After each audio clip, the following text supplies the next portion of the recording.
Child, How the Elephant Got His Trunk by Rudyard Kipling. Adapted by Karen Baker. Illustrated by David Chang.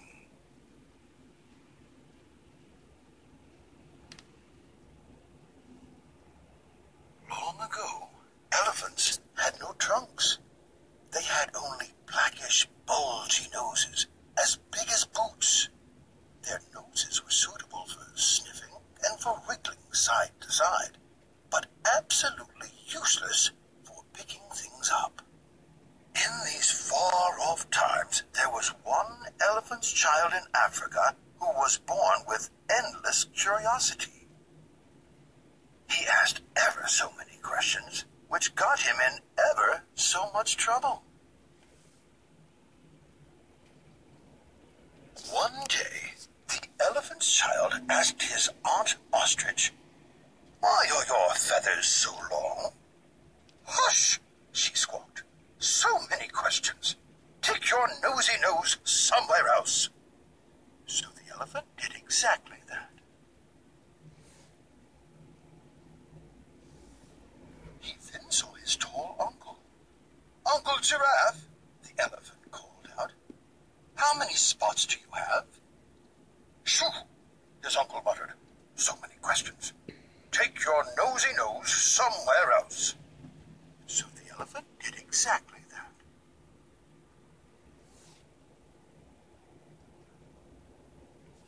The elephant came upon his aunt, the hippo.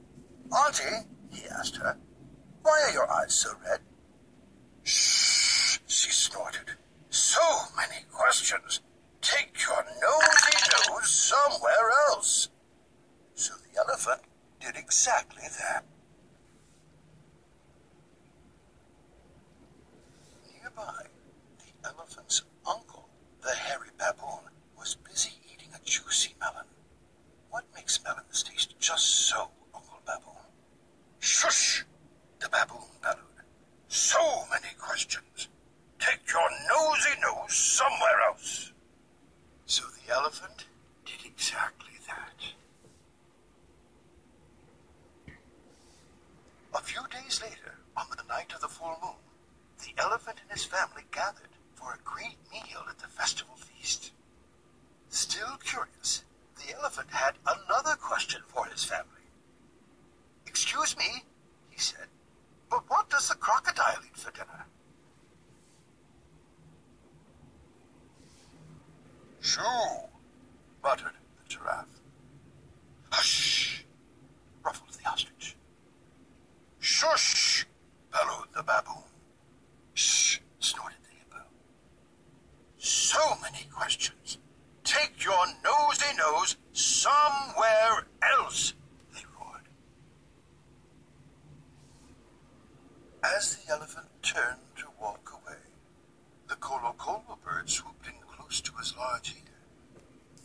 "Go to the banks of the great, gray-green, greasy Limpopo River," she whispered, "and ask the crocodile yourself." So the elephant crossed the vast continent of Africa and came at last to the banks of the great, gray-green, greasy Limpopo River.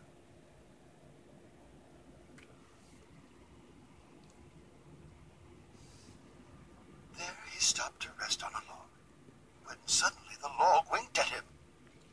For this was no log, but in fact the crocodile.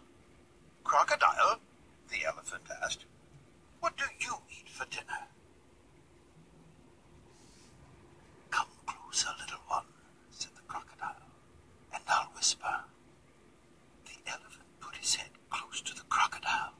"I think," the crocodile said, "I think today I will have elephant for dinner." With that, the crocodile snatched the elephant by his little boot-sized nose and chomped down with his sharp, sharp teeth.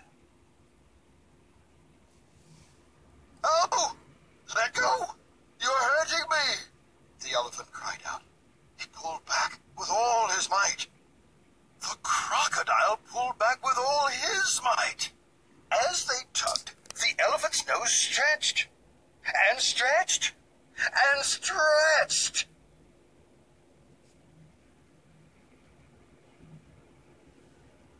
Then, with one final powerful tug, the elephant's nose sprang free from the crocodile's jaws. The elephant tumbled back, his new nose flopping behind him.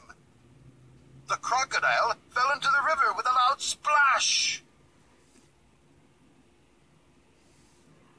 With a very sore and very long nose, the elephant began his journey home. Along the way, he discovered that his new nose had ever so many uses. He could swat flies, pick fruit,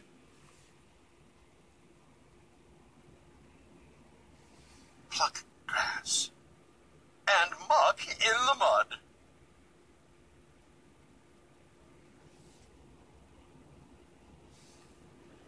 When the elephant arrived home, his family had ever so many questions. Where have you been? What have you done? Did you see the crocodile? And where did you get that nose?